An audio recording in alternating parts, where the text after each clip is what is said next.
The maids carried holy water. They desperately poured it over the queen's head, because after the king died, every queen had to shave her head and be sent to a temple to become a nun. But halfway through, Manu suddenly stood up. She realized she couldn't just let people push her around like this. She refused to become some useless widow, and she couldn't bear to see her people suffering under forced labor, with no freedom and no happiness. And the only way to fight that fate was to take the throne, to become the Queen of Jhansi. She decided to face everything with the toughest attitude possible, and with powerful military force to drive back every enemy. Very soon, Manu fixed herself up again, and put on her most commanding outfit. She picked up the little prince, who wasn't even 5 yet, and walked straight toward Jhansi's highest throne. From that moment on, Jhansi's first and only queen was born. But the British, who were bullying Jhansi at the time, couldn't stand the idea of a woman ruling. That very night, they gathered tens of thousands of troops and stormed into the palace, ready to take over. Their leader even pulled out an unfair treaty they had signed with the royal family before, and told Manu to get out of Jhansi, and she wasn't allowed to take any jewels or property with her. The leader thought that would make Manu give in, but he seriously underestimated this woman. After hearing his demands, Manu sneered for 3 full minutes. Then she angrily shouted at them to get out. This was her country.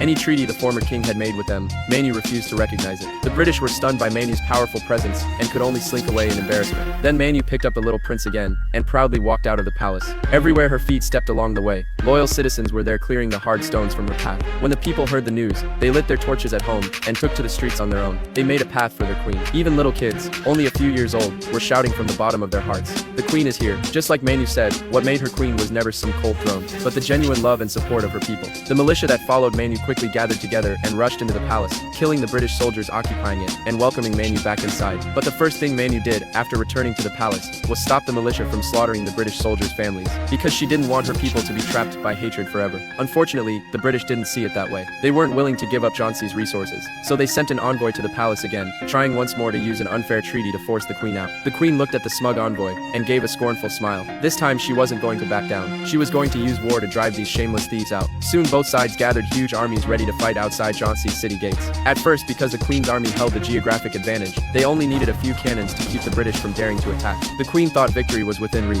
but she didn't expect the British to make a cunning move. They moved their cannons in front of the temple and fired straight at the city walls. Because Jhansi's soldiers respected the gods, they never dared to fire back toward the temple. They could only let the British cannons pound the walls non-stop. If they didn't strike back soon, the walls would eventually be blown apart. Left with no choice, the queen personally led a few cannons out of the city to counterattack. When the British saw that, they rushed to stop her. But thanks to her incredible riding skills, the queen easily dodged the bullets flying everywhere. At the same time, she ordered her men to aim the cannons at the British forces in the rear. Very quickly, they blew up 2 of their cannon positions. Then the queen quickly mounted her horse and personally fought the British leader. Years of non-stop sword training meant she only needed 3 rounds to easily knock him off his horse, and she started dragging him like a captive, parading the leader through the streets. Not until the leader pulled a small knife from his boot did he finally cut himself free from that humiliation. He stared at the queen with hatred. In this battle, Manu won completely.